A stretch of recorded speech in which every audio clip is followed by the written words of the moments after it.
అల్పపీడన ప్రభావంతో కురుస్తున్న భారీ వర్షాలకు ఈతవాగు ఉధృతంగా పరుగులు పెడుతుంది.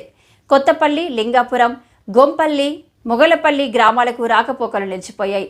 ఈతవాగు సాఫ్టా మునిగిపోవడంతో అధికారులు అప్రమత్తమయ్యారు.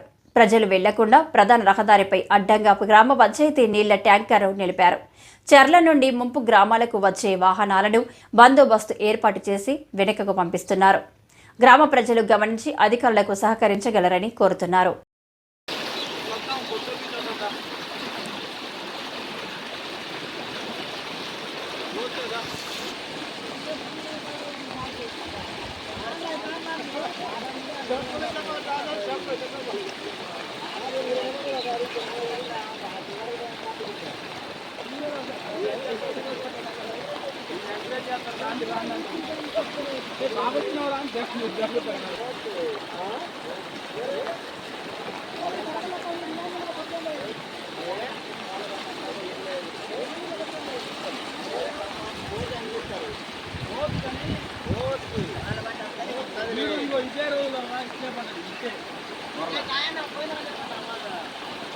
बहुत